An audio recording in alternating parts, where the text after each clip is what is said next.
ჩვენ ვაგრძელებთ ჩვენი პოდკასტების სერიას ეკონომიკა მოკლედ. მე გურამ ნიკოლაშვილი ვარ, ჩვენი მთხრობელია ჯიპას პროფესორი მამუკა მახათაძე.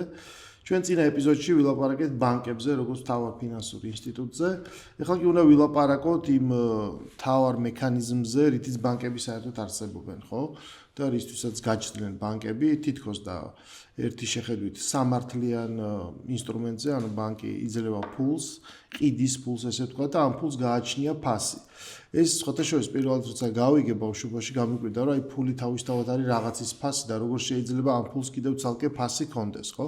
და რა თქმა უნდა, თავარი განსაზღვრელი ამისი არის, რომ ფული არსებობს დროში. იმ კონკრეტულ მომენტში ეს 100 ლარია, მაგრამ შემდეგ წამში ერთი დღის შემდეგ ან ერთი წლის შემდეგ ეს იცვლება. ამიტომაც ჩვენ უნდა ვილაპარაკოთ ბანკი ამ ფულს იძლევა პროცენტით. ეს არის ღირებულება, რომელიც ემატება კონკრეტულ ფულს და ჩვენ ახლა ამ ეპიზოდში ახსნის სწორედ ამ მომენტს. შემდეგ ვილაპარაკებთ ეს ფული რო უფასურდება და ანუ ღირებულებას კარგავს ერთის მხრივ, ხო? ანუ მასთან ემატება რაღაც ღირებულება, თან მისი ღირებულება მცირდება. ეს ძალიან საინტერესო მექანიზმებია ასახსნელად და ძალიან მოკლედ, ანუ როგორ მოიგონეს პროცენტი საერთოდ, ანუ ვინ მიხვდა პირველად, რომ ეს ფული, რომელიც თან თავდაპირველად იყო მყარი მეტალი, ეს თქვა ფული ღირებულებას რაც ატარებდა ეს ნივთი, რომელიც შემდეგ ფული ეწოდა, ის თვითონ იყო თავისთავად უზრუნველყოფილი და თუ კი მიეცი ვიღაცას ერთი ოქროს მონეტა და დამიბრუნდა შემდეგ ეს ერთი მონეტა ერთი წლის შემდეგ, რატომ ჩაითვალა, რომ იცი რა არის, მას ცოტა მეტი უნდა დაებრუნებია. ანუ როგორ გამოიგონეს ეს მექანიზმი?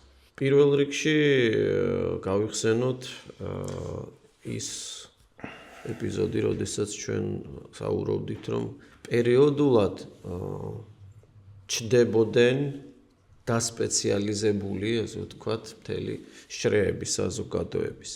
ანუ ყველა თავის ადგილს პოულობდა იმ ეკონომიკაში, რომელიც გამოვიგონეთ, ხო? ვაჭრები გაჩნდნენ, რომლებსაც ვიღაცებისგან რაღაცას ყიდულობდნენ, მერე მიქონდათ სხვასთან და ანუ ისინი ასრულებდნენ იმ ფუნქციას, გაუადვილეს ცხოვრება, მარტივად რო ვთქვათ, იმ ორ მწარმოებელს, რომლებიც სხვა ქვეყანაში იყო. ანუ გაჩნდა შუალედური რგოლები. გაჩნდა შუალედური რგოლები. და ყველას თავის სპეციალიზაცია ნიშნავდა, რომ ყველას რაღაცა თავისი წარმოების საშუალება ჰქონდა. შესაბამისად, თავის დროზე და მევახშეების დიდი ნაწილი იყვნენ ებრაელები. ხო? რატომ? იმიტომ რომ მათ არ ჰქონდათ მიწა, რომელთაც რამეს აწარმოებდნენ, ხო, ისინი გარკვეულწილად იყვნენ დევნილები და მათ ჰქონდათ ფული, რომლიდანაც რაღაცა შემოსავალი უნდა შეექმნათ, ხო? შესაბამისად, თქვათ, მათ თუ არ ჰქონდათ მიწა, არ ფლობდნენ მიწებს, თვითონ ამ ფულის არსებობიდან რაღაცნაირად უნდა შეექმნათ შემოსავალი თავისთვის. ხო, ანუ მათი საქმიანობა გახდა ამ ფულის გაცემა. და ჩვენ ვიცით, რომ ჩვენ საუკუნეების განმავლობაში, ათასწლეულების განმავლობაში თვითონ კაცობრიობის ისტორია არაფერია გარდა ომებისა.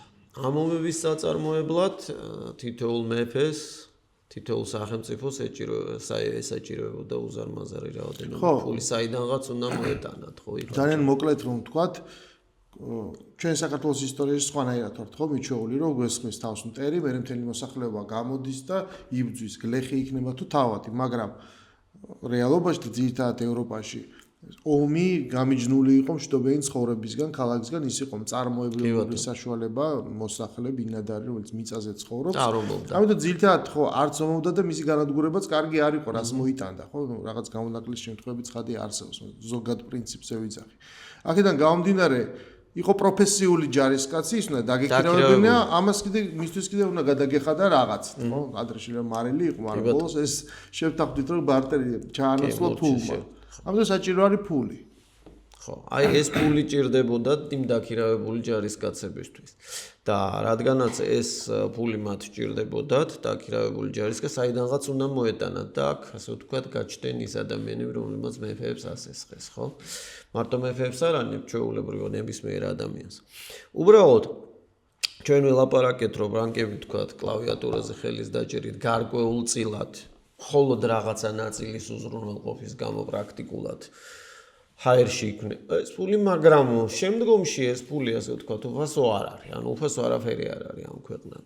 შესაბამისად, თუ ჩვენ ავიღებთ 100 ლარს ბანკისგან, მერე რაღაცა გარკვეული დროის შემდეგ უნდა დავაბრუნოთ 110.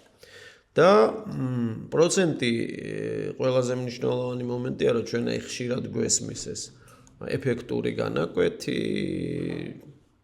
მინიმალური, ნომინალური, ადამიანები ამაში კარგად ვერ ყვევიან, მაგრამ ზოგი 10-ია, 12-ია, 18-ია, სხვადასხვა ციფრები გვესმის და ეს მათემატიკა გონია ადამიანებს, მაგრამ რეალურად მათემატიკა არ არის, ხო? ანუ არ არის მხოლოდ ფინანსური ტერმინი.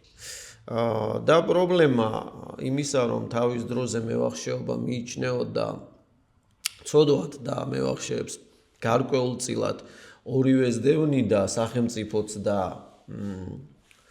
მეორე მხრივ რელიგიაც, ეკლესიაც იყო არა იმაში, რომ თვითონ ფულის გასესხება არის პრობლემა, ანუ თქვათ და ღვთაებრივ კომედიაში დანტემ მკვლელებთან ერთად განათავსა, ხო, მე-9 წრეში. ხო, ეგ საინტერესოა, ანუ რატო იყო მევახშეობა ცუდად? ჩვენ ხო პრინციპში ეს მექანიზმი გარკვეულწილად, ხო, არაფინანსისტებსაც გვესმის, რომ დღეს ეს ღირს რაღაცა, მაგრამ მე რო შენ ეს მოგეცი რაღაცაში გჭირდებოდა, ცხადია რომ შენ ეს მომგებიანი საქმისთვის გჭირდება და ჩემი საქონელია ფული. მე რო ეს შენ გასესხე, ანუ თითქოს დღეს უკვე ჩვენთვის ბუნებრივია, რომ ის რაღაც პროცენტი უნდა დაბრუნდეს, თუმცა თავის დროზე ეს არ გვესმოდა, ანუ რატო იმას ხო თავის ღირებულება გათხოვე, დამებრუნე და თითქოს ღირებულება არ შეიცვალა. ხო, უმძიმეს ცოდვათ ერთი მიზეზის გამო, ჩვენ არ ვიცით ზუსტი მიზეზები რატომ იყო ეს, მაგრამ ყოველ შემთხვევაში იმდროინდელი თეოლოგების შეხედულებით, როდესაც ვიღაცა რაღაც თავის შრომას ყიდის, რაღაც თავის ნაწარმს ყიდის, თქვათ უნარს ყიდის და როდესაც თქვათ შრომას ყიდის და როდესაც ის ყიდის მევახშე რას ყიდის, ანუ ყიდის დროს. იმიტომ რომ თქვათ ის გაძლევს 100-ზე 1 წლის მერე თქვათ 100-ად ითხოვს. და რეალურად გამოდის რომ ის ყიდის დროს. და დრო კიდე არავის არ ეკუთვნის ღმერთის გარდა, ანუ ღმერთის კუთვნილი საქონლის გაყიდვაში დაადანაშაულის. აქედან გამომდინარე იყო ასე ვთქვათ ეს ყველაზე დიდი ცოდვა. და არა იქიდან რომ თქვათ ის რაღაცას კძალავდა, ხო?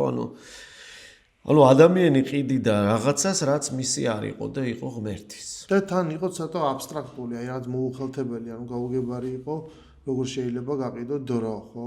ხო. ან ეს გავს მაგალითად გაყიდო წყალი მდინარეში, რომელიც მოედინებოდა თითქოს ყველასია. და უცებ ნახეს, რომ ადამიანი ყიდის ერთის მხრივ რაღაცას, რაც თან მისი არ არის. თან არავინ არ იცის ეს დრო როდის გაჩერდება, როდის შეწყდება, მაგრამ ფაქტია რომ ის წარმატებულად ყიდდა, იმიტომ რომ გეუბნება დღეს მოგეცი 100 და მე ვიბრუნებ 100-ს და ის საერთოდ არანაირ შრომას არ ხარჯავს ამაში. ხო. ანუ მაშინ უბრალოდ როგორც თქვით, დამოკიდებულება ეკონომიკისადმი, შეხედულება, შეთანხმება საზოგადოების ეს ფრაზა, რომ ყველაფერი, რასაც ჩვენ ეკონომიკაზე ვსაუბრობთ, არის პრინციპში გარკვეული შეთანხმება საზოგადოებაში მიღწეული შეთანხმება. სულ მთელ პოდკასტს გაყვება, ხო? იმიტომ რომ თუ რაღაც შეთანხმება შეიცვალა, ყველაფერი იცვლება. ხო, მაგრამ რომელი უფრო ადრე გაჩნდა, ფული თუ პროცენტი? აი მაგალითად, ახლა ჩვენ ფულზე ვილაპარაკეთ, ხო? ჯერ იყო ბარტერი, შემდეგ არსებობდა ფული, რომელსაც თვითღირებულება გააჩნდა, შემდეგ ეს ჩაანაცვლა ბანკნოტმა, ანუ მისმა ჩამნაცვლებმა წარმომადგენლობამ, ესე ვთქვათ, აღნიშნულმა, რომ აი ეს ქაღალდი უდრის რაღაც დოლარს და ნუ შემდეგ უკვე ჩვენ გვაქვს ფული დღევანდელი სახით და უკვე ციფრული ფულიც, მაგრამ როცა მოიგონეს პროცენტი, რომ აი რაღაც საქონელს უასესხებ, შენ უნდა დამიბრუნო ის უკან უფრო მეტი, აი ეს როდის გაჩნდა? ჯერ კიდე ბარტერის დროს თუ უკვე გვია, როცა აი ეს ქაღალდები გაჩნდა და მიხვდნენ რომ შეიძლებოდა ამითი სპეკულაცია. არა, ბარტერის დროს არანაირი ინფორმაცია არ გვაქვს, ალბათ არ გაჩნდებოდა. ყველაზე ადრე შეიძლება გაჩენილიყო, თქვათ, იმ კაურის ნიჟარების, ანუ ნივთობრივი ფულის დროს, რო თქვათ, მე მოგცემ შენ 10 ნიჟარას და დამიბრუნებ მერე 11-ს, შეიძლება. ყოველ შემთხვევაში ასეთი ინფორმაცია, თქვათ, ჩვენ არა გვაქვს. სავარაუდოდ ბევრად უფრო გვიან გაჩნდა, ხო? იმიტომ რომ თქვათ, ბარტერის დროს ვაჭარი არ იყო როგორც ასეთი. ხო, ანუ რაღაც გვიან გაჩნდა, ანუ ეს შუა მავლები გვიან გაჩნდა. ხო, აქაც ჩვენ შეგვიძლია შეგვიძლია გაჩნდა, გაიგეს მისი არსი, რომ ის არის უნივერსალური საშუალება და დააფასეს ის როგორც უნივერსალური გაცვლითი საშუალება. ჩვენ შეგვიძლია ვივარაუდოთ, რომ ეს დაახლოებით განვითარდა ვაჭრობასთან ერთად, იმიტომ რომ ვაჭრობა ნიშნავს იმ შუარ გოლს, როდესაც მან დაინახა, რომ სადღაც გადაიხადა რაღაცა, დაამატა ამას ტრანსპორტირება მთელი თავის თანხლები რისკით და იქ გაყიდა უკვე სულ სხვა ფასად, ბაზრის ასიმეტრიიდან გამომდინარეც კი, ანუ მან ნახა მოგება. და მან ნახა, რომ ვაჭრობისთვის საჭირო არის კაპიტალი, ფული, ხო აქ უნდა დააყო. მეტი ფული უნდა საბრუნავი. გადაიხადა და მიხვდა ვიღაცა, რომ უკვე საკუთრი ფულიც საქონელია. ეს შეიძლება გაყიდო და თუ საქონელი ნახულობს მოგებას, ანუ ვიღაცამ აღიქვა და ეს ვიღაცა უკვე ახსენა შეიძლება და ყოფილიყო, ვინც იყო ამით დაკავებული, ხო? ანუ ეს ებრაული მოსახლეობა იყო კონცენტრირებული ქალაქებში, ამიტომაც ბევრი ხელოსნობა, ბევრი რაღაც ხელოვნება, რაშიც იყვნენ ჩართულობი, ხო? ეს ხელოსნობა და ვაჭრობაც როგორც ესეთი პროფესია, მეტყვი სხვა გზა არ იყო, ეს იყო დევნილი ადამიანები, რომელსაც წაართვეს ეს სამშობლო, შესაბამისად მათ თავი უნდა როგორც თემს და საზოგადოებას გადაერჩინათ და სავარაუდოდ ეს გაჩნდებოდა ამასთან ერთად და ცხადია ჩვენ ხედავთ მე გენიალურ ნაწარმოებს კვინტესენცია შენ დანტე ჟოჟოხეთი დანტე ახსენე და ღვთაებრივი კომედია, მაგრამ არის კიდევ ვენეციელი ვაჭარი შექსპირის ნაწარმოები, რომელსაც თქონდა მისი ორიგინალური სიუჟეტი არ არის. აქ კარგად კრებითი ესე ვთქვათ. აქ ძალიან კარგად ჩანს, ვთქვათ, აი ეს მექანიზმიც როგორ მუშაობს. ჩნდება უკვე პროცენტი აი ამ გაგებით და შემდეგ ეს პროცენტი ხდება ბანკების უკვე ინსტიტუციონალიზირებული მევახშეობის მთავარი ინსტრუმენტი, მაგრამ აი როგორ ისაზღვრება პროცენტი? აი როგორ ისაზღვრება რა ღირს დრო? რა უნდა ღირდეს ესა თუ ის არ ვიცი ფული, რაღაც რაოდენობა. ისევ შეთანხმებამდე მივდივართ. ანუ პირველი რა არის? პირველი ყველაზე მნიშვნელოვანი. მართალია ჩვენ არ ვიცით ზუსტად როდის გაჩნდა, ასე ვთქვათ, პროცენტი, ხო? და როდის გაჩნდა მევახშეობა? ალბათ ძალიან დიდი ხნის წინ, მაგრამ როცა გაჩნდა ფული. მაგრამ პირველი გაჩნდა მყიდველი, ხო? მყიდველი, ვისაც ეს სჭირდებოდა, ანუ ნებისმიერ როცა ეკონომიკაზე ვლაპარაკობთ, ჯერ სანამ ნივთს გაყიდიან რაიმე საქონელს, მომსახურებას მნიშვნელობა არ აქვს, ჯერ უნდა არსებობდეს მისთვის რაღაცა გარკვეული ბერნეისზე მე ვიტყვით, რომ ჩვენ ქმნით რაღაც პერიოდში მოხდა ის, რომ ჩვენ ქმნით ამას, ვთქვათ, მოთხოვნას, მაგრამ თავიდან ჯერ მოთხოვნა არსებობდა, ხო და მე ჩდებოდა ამის მიწოდება. ნუ შენ უკვე ახსენე, რომ მეფე, რომელსაც ომისთვის სჭირდება ფული და არა აქვს და ომი ამ დროს საჭიროა და ახსენეთ ვაჭარი, რომელსაც ახლა უფრო დიდი მაინც მიდის ინდოეთში სიტყვას და ჭირდება დიდი კაპიტალი, რომ ბევრი იყიდოს ჩამოიტანოს. მეტ მოგებას ნახავს, ხო?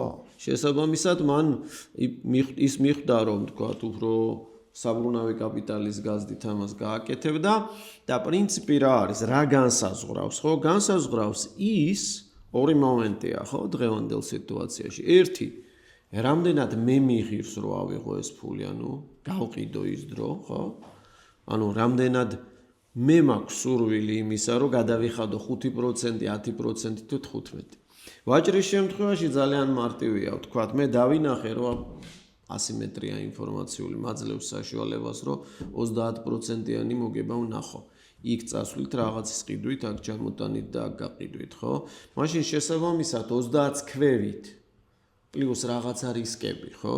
რომ დამაყაჩაღებენ გზაში, ისე არ გამოაფასი შეიცვლება იქამდე, ხო? აი, რაღაცები და ვთქვი, რომ მე მაქსიმალურად ვცდილობ, რომ ნაკლებად ავიღო, ხო? ნაკლებ პროცენტში ავიღო ფული და ნაკლები გადაუხადო იმას, ვინც ფული მას ესხა, მაგრამ მეორე მხრივ ვცდილობ, რომ რაღაცნაირად დავზღვიო და ამიტომ მე ვთქვა, თუ 30%-იან მოგებას ვნახავდი, თანახმოვარ ვთქვა, რომ 10%-ზე ავიღო.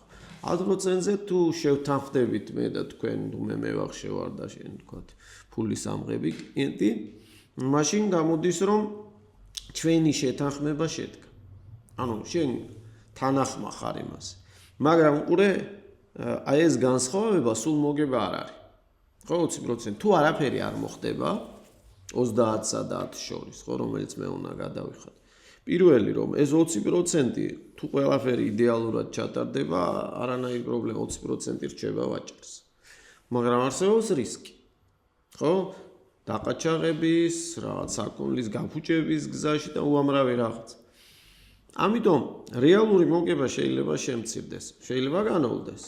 შეიძლება საერთოდ ყველაფერი დაკარგოს, მაგრამ მეორე მომენტია. რა დგება ამის უკან? ვაჭარი რისკავს, ხო? პრინციპში. მეორე, გარკვეულწილად ეს ვაჭარი რაღაცის საფუძველზე იღებდა, ვთქვათ, ამ გირაოს ამ პროცენტს, ხო, რაღაცას აგირავებდა, ხო? ან ეს იყო ნდობა, ან ეს იყო თანამედროვე ბანკების შემთხვევაში რაღაცა ქონება, ხო? ნდობა რითი განისაზღვრება, ვთქვათ, განისაზღვრება ნდობა იმითი, რომ ჩვენ ბანკი გვაძლევს თანხას, ან იმაზე, რომ რაღაცა შემოსავალი გვაქვს, მუდმივი ხელფასი გვაქვს. გაქირავებული რაღაცა უძრავი ქონება, ასე შემდეგ და ასე შემდეგ. ნუ რეპუტაციაც კი, ოღონდ ის რეპუტაციაც იქნება შესაძლებელი რეპუტაციაზე აღარ მუშაობს, ხო. მაშინაც ნაკლებად მუშაობდა, თუმცა აი, ვთქვათ, ჩვენ ცნობილი ისტორიული რომელიც უკვე ნიშნავს რაღაც დასტურს.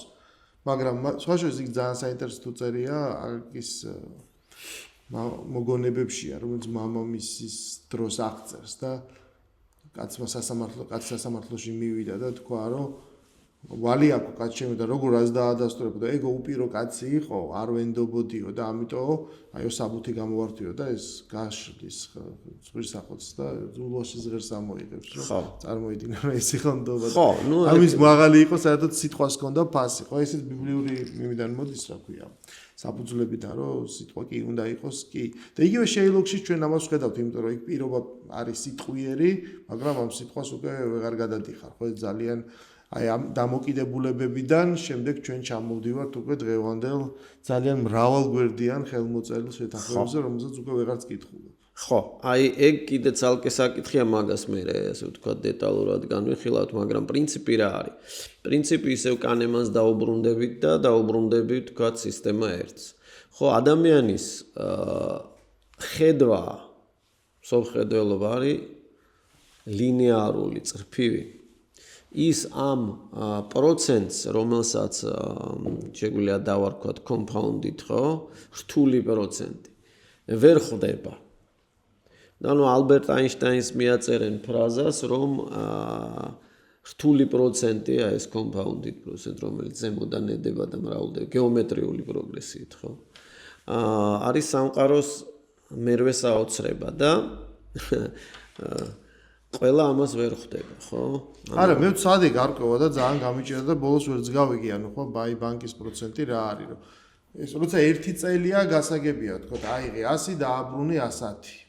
მაგრამ როცა უკვე რამდენიმე წელია ის ნაშთი შემდეგ ითვლება, იმას პროცენტთან ერთად ითვლება და მე ეს ყველაფერი კიდე თანაბრად იყოფ. ანუ ჩემთვისაც კი ეს ალგორითმი არის აბსოლუტურად გაუგებარი. რატომ ავიღეთ, თქვათ, რაღაცა X თანხა 100 ლარი, შემდეგ ამას დაერიცხავთ 12% მოგცვის, მაგრამ ვაუბრუნებთ არა 112 ლარს, არამედ შეიძლება დავაბრუნოთ 250 ლარი.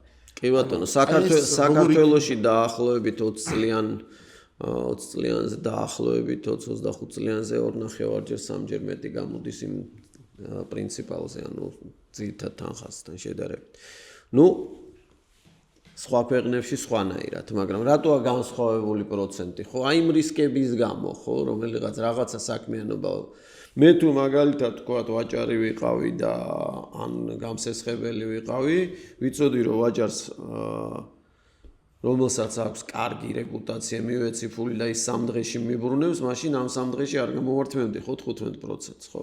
ურისკო რაღაცა ოპერაცია იყო, ოქროს ყიდულობდა ოქროს ყიდით. რაღაცა სარისკო ოპერაციაზე მეც შევდივარ ამ რისკში, ხო, რომ იმან რო ფული დაკარგოს და ვეღარ დამიბრუნოს.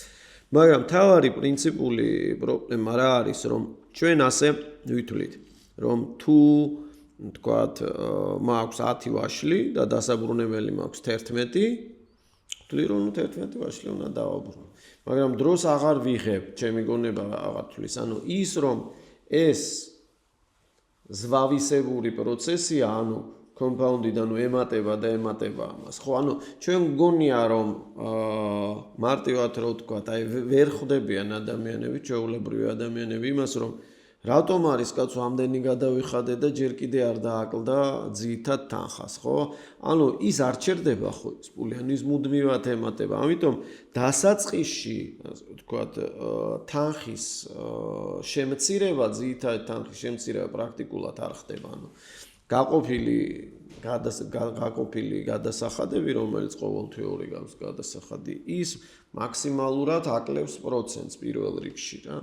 ხო, ანუ ერთის მხრივ, ანუ ის ითვლის ყოველწლიურ პროცენტს, ამას ადებს თავზე, შემდეგ ესო დაედო ყოველწლიურად პროცენტი და მეორე წელს რომ არის თქვათ რაღაც გადასახადი იმ პროცენტიანად ითვლება უკვე იმის პროცენტი კიდევ, შემდეგ ეს ყველაფერი თანასწორდება, რაღაც რომ ერთი, იმიტომ რომ აი შეიძლება თქვი რომ ლინეარულია ადამიანის აზროვნება, ის ხდება რომ ბანკში ძირითადად რას ირჩევ, რომ მოდი ყოველ თვე მქონდეს ერთნაირი გადასახადი, რომ შენ ის მარტივად იცოდე. მაგრამ იმაში შემადგენელი უკვე შეგით რომ ჩაშლი, ნახულობ რომ ძირითადად დასაწყისში იხდი, იმან გაგითანაბრა, მაგრამ კომპონენტი იქ ჩაგიდო პროცენტის კომპონენტი უფრო მეტი. ამიტომ შენ იხდი. თუ ამას ბოლომდე მიყევი, უბრალოდ იქნება მართლა 2.5-ჯერ მეც გადაიხდი. თუ გინდა რომ შეამცირო, წარმოუდგენელი ხდება, იმიტომ რომ მან უკვე თავის მოგება ისიც რისკია რომ შენ შეიძლება დაფარო დროზე და იმან რა ხეირი. ამიტომ იმანაც თავის მოგება ჩადო პირველ წლებში. კი ბატონო. ამიტომაც არის რომ თქვათ ბანკმა როდესაც ეს ფული გასესხა და შენ ადრე დააბრუნე ამაზე ჯარიმა, ხო? იმიტომ რომ საკომისიო ქვია ამას, იმიტომ რომ იმან თავის მოგება უნდა ნახოს. თავის მოგება უნდა ნახოს, ხო? აქ მთელი აზრი რაშია, როდესაც შენ თანხას იღებ, ანუ არ უყურებ იმას ჯამში რამდენს გადაიხდი, ხო? იმიტომ ვერ ითვლი კარგად. შენი აზროვნება ვერ წდება. და რაც თავარია კიდე ეს არის ექსპონენციალური ზვავი, რომელიც ნელ-ნელა ის პატარა თოვლის გუნდა მოგორავს, იკრებს მეტ და მოდის დაბლა და დიდდება. თავიდან ჩვენ ზუსტად ასე ვუყურებთ, ავიღე 100 ლარი და დასაბრუნებელი მაქვს 10 ლარი. ასე მგონია, ხო, მეჩვენება. მაგრამ უყურე, აი ყველაზე მნიშვნელოვანი არის, თქვათ, თუ როდესაც ვაკვირდებით ევროპაში მაგალითად, თქვათ, რამდენია გადასახადი პროცენტი, თქვათ 3. ხო, იპოთეკურ სესხს. შესაბამისად, ის 20 წლიანი სესხის იპოთეკის შემთხვევაში დაახლოებით 30%-ით მეც გადაიხდის. ანუ თუ ავიღებთ 100,000 ლარს და ჩვენთან არის თქვა 14%, მაშინ სადღაც 250,000, 14-15%, 17, როგორც თქვა სიტუაციიდან გამომდინარე, ჩვენი რეალობიდან გამომდინარე მინიმუმ 250,000 ლარს აბრუნებს ამ 20 წლის განმავლობაში, ჯამში, ხო? ევროპელი დაახლოებით 120, ანუ აი 120,000 რა არის ბანკის მოგება, მაგრამ მეორე რა არის? მეორე არის ის, რასაც ქვია რისკი, ხო? ანუ ჩვენთან ეს ყველაფერი უფრო სარისკოა ნებისმიერი საქმიანობის წარმოება. ასე ითვლება, თორე ხვალ რო ასე ვთქვა, ჩამოიშალოს ევროპა, აღმოჩნდება, რომ რეალურად საქართველოს შეიძლება გადარჩეს და ვთქვა, ხო? დავით ალბათობით ინსაზღვრება. ხო, რა თქმა უნდა, ახლა ხედავთ, რომ ჩვენ ბოლო წლების განმავლობაში რამხელა იყო მარჟები, რამხელა კამპანია ტარდებოდა, რომ საინვესტიციო პორტფელები შეიქმნა დუბაიში, უძრავი ქონება, ასე შემდეგ და უცებ ჩვენ ნახეთ, რომ ერთმა საერთოდ სხვა ქვეყნის გადაწყვეტილებამ ძალიან მარტივად ეს ყველაფერი ჩამოშალა. აი დღეს უყურებდი 30%-ით შემცირდა უძრავი ქონების, ასე ვთქვათ, ბაზრის კაპიტალიზაცია დუბაიში. ანუ რამხელა დარტყმა მიაყენა რაღაც პატარა დესტაბილიზაცია. კი, რა თქმა უნდა. და უცებ შეიძლება ყურადღება წავიდა სხვაგან და ამის გამოსწორებას რა დრო და ენერგია დაჭირდება. ამიტომაც ხო ეგ ძალიან ისეთია, რა ქვია, პირობითია, სად რომლის მიმართ არის რაღაც დობა მეტი, მაგრამ ერთი რამე უნდა დავაკონკრეტოთ, რომ გამოდის და ადამიანები შეშფოთავენ, რომ აი ადარებს, ნახე მე ხო ივენაირად მუშაობ და რატო ვიყიდ, რატო მაქვს მე ძვირიანი სესხი და ევროპაში ვიღაცას ნაკლები. ნუ იმიტომ რომ საქართველოში ცხოვრობ და ესე იგი ეს რისკის კომპონენტი არის საერთო. შენ იხდი იმის ფულსაც, ვინც არის თქვა უპასუხისმგებლო, ან რაღაც გაუჭირდა და მაღალი რისკია, ვიღაცები ვერ აბრუნებენ და შენ ინფორმაცია ამის შესახებ არ აქვს. ჩვენ არ გვაქვს ცდომა საბანკო წიგნებზე, სადაც წერია, ვინ გადაიხადა, ვინ ვერ გადაიხადა და ასე შემდეგ. კი ბატონო. უბრალოდ ძალიან ხშირად ჩვენ რადგანაც მექანიზმი არ გვესმის, რისკის გარდა კიდევ არის მარტივად რო ვთქვათ, ის ევროპული ფული ბევრ ბანკებს ის ფული, რომელიც არის მინიმალური სარეზერვო მოთხოვნა რაღაცით რომ დააკმაყოფილოს, რიც საფუძველზეც მერე გასცემს სესხებს, ისაც არ უდევს ამ წუთას შეიძლება ვთქვათ ბანკში, ხო? შესაბამისად, შესაძლოა რომ ის თანხა ვიღაცისგან უნდა ისესხოს. შეიძლება ვირტუალური სახით არის იქაც წარმოშობილი ევროპაში, ხო? ანუ იმასაც თავის ფასი აქვს. დეპოზიტსაც თავის ფასი აქვს. ან ყველაფერს თავის ფასი აქვს. აი ეს უკვე ჩვენთან მოდის რაღაცა საფეხურების გავლის შედეგად და ამ საფეხურების გავლის შედეგად მისი ფასი მატულობს. ანუ იქნება თითოეულ საფეხურზე დამატებითი და პლუს ემატება რისკი.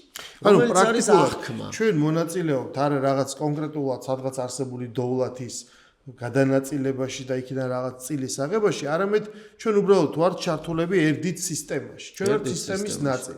გინდა იყო ამ სისტემის ნაწილი და ისარგებლო, რასაც ეს ვალი თუ კეთილდღეობას წარმოშობს, მაშინ შეუერთია. მომენტალური კეთილდღეობა მომავლის სანაცვლოდ. ხო, რასაც ჩვენ სოფლიოში ვხედავთ, ძირითადად ეს არის მცდელობა, რომ შენ იყო დარჩი ამ სისტემის ნაწილი, შენზე გავრცელდეს ეს წესები, ითამაშო ამ წესებით.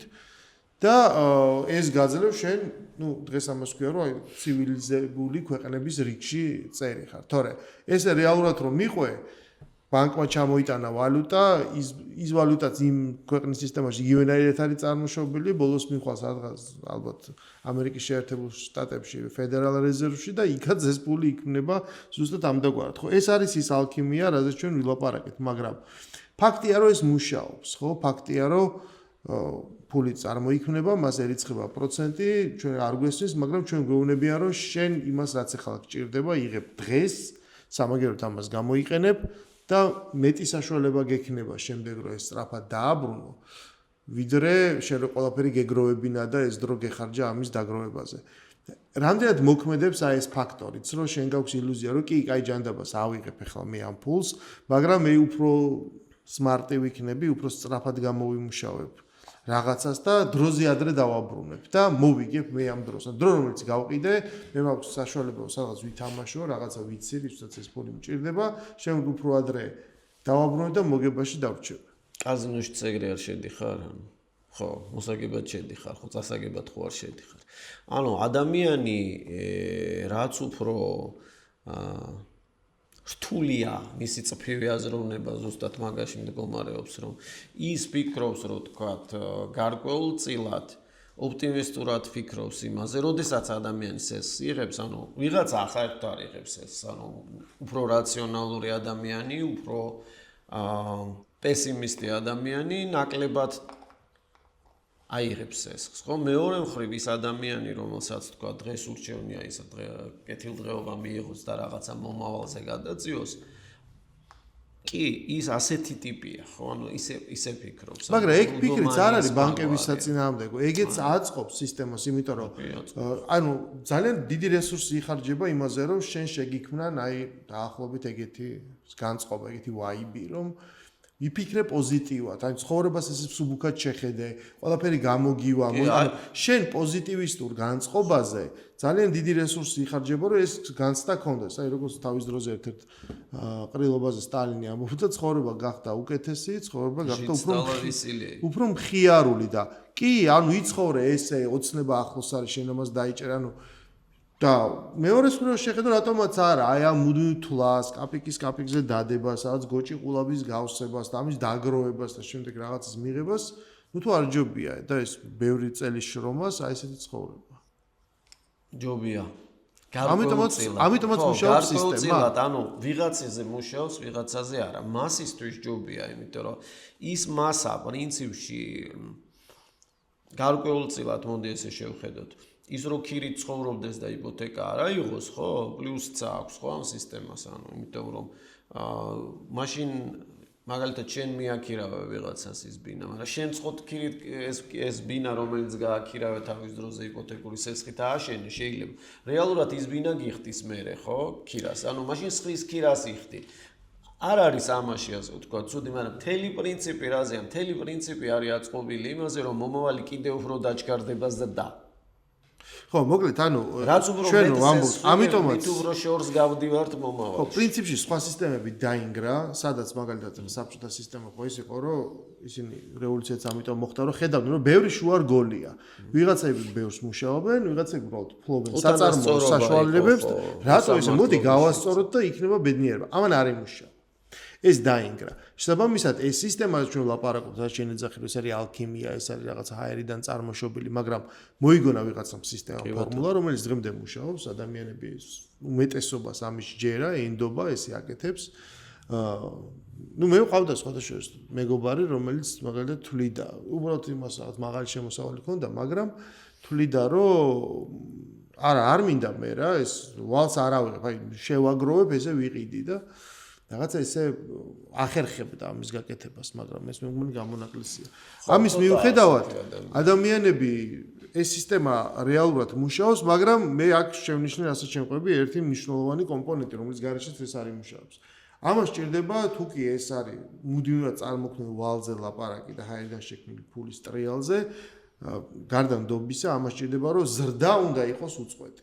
და ეს თუ კი შენ მეუბნები ლინიარული აზროვნება ზრდის მოლოდინი მე უკვე ვეღარ ხვდები რომ ესეც ადამიანურ ბუნებაში არ ზრდის რომ რაღაცას მეუბნები ზრდა შეიძლება იყოს უსასრულო მე ვიცი რომ ეს კოსმოსი არ არის მე პლანეტაზე ვცხოვრობ როდესაც რაღაც თავის ლიმიტირებული ზომა წონა და რესურსი აქვს როგორ შეიძლება ზრდა იყოს უსასრულო არ და იქ ფორმულაზე ჩვენ მელაპარაკები და თან მიმტკიცებ რომ არის პროგრესული წარმატებული და დღეს ამით ვცხოვრობთ გულისხმობს უსასრულო ზრდას კი ბატონო ანუ სადამდე არავინ არ იცის სადამდე მაგრამ პრინციპი რომელსაც ჩვენ შევთანხმდით არის უსასრულო ზრდა პლანეტა სასრულია ხო ნახშირი რო გათავდება ნავთობი რო გათავდება ენერგია რო გათავდება ურანი რო გადავალთ მზის ენერგიაზე და ის უსასრულო ხო მაგრამ ანუ ეს ხო ჩვენი ასე ვთქვათ ოპტიმისტური განწყობაა ხო ანუ ეს არის განწყობა იმაზე რომ ჩვენ ვიყენებთ სასრულ რესურსებს ხო გვაქვს ამოცანა ასეთი და ვიძახით რომ მე არა ჩემ დროს ხო არ მოხდა ანუ ესაც ძალიან მნიშვნელოვანია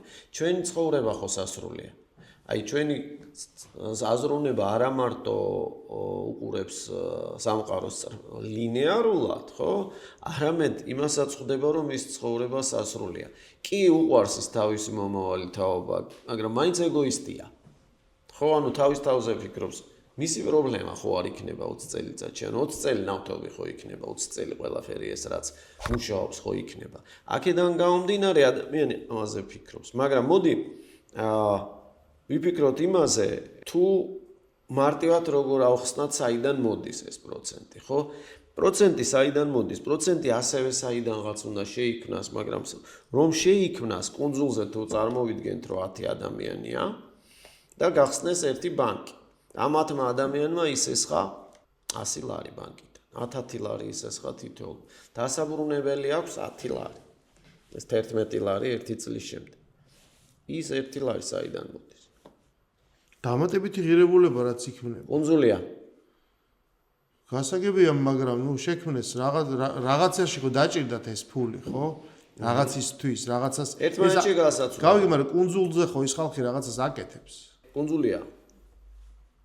ნუ არ შეიქმნა საქონელი დამაწავიდა, ხო, ანუ იტრიალა. ხო, ერთმანეთში იტრიალა, გასაგებია. ანუ 11 რო გადაიხადოს, რა უნდა მოხდეს?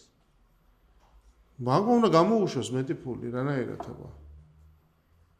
იქ დავეჭდილ ფულზე გვაქვს ლაპარაკი. ან მეტი ფული უნდა გამოუშვას, მაგრამ რაში უნდა ყოველ შემთხვევაში ამ ერთ წლის განმავლობაში ეს 10 ლარი, ისე უნდა იმოძრაოს, რომ ვიღაცამ უფრო მეტი უნდა იშოვოს, ხო? ვიღაცამ უნდა დაკარგოს. ხო, ვიღაცა დაკარგოს. ხო, ანუ რეალურად სასრული რაოდენობაა ფულის, ხო? თუ ჩვენ ასე ვთქვათ, ავიღებთ იმას, რომ ჩვენ ღია ეკონომიკაში ვცხოვრობ და ფული საიდანღაც მოგვაქვს, იქაც იგივე მომენტია. ანუ მუდმივად პრინციპში სადღაც ნაკლებობაა ფულის, ხო? ანუ ვიღაცას უნდა ჩამოერთვას და ვიღაცას უნდა მიეცეს.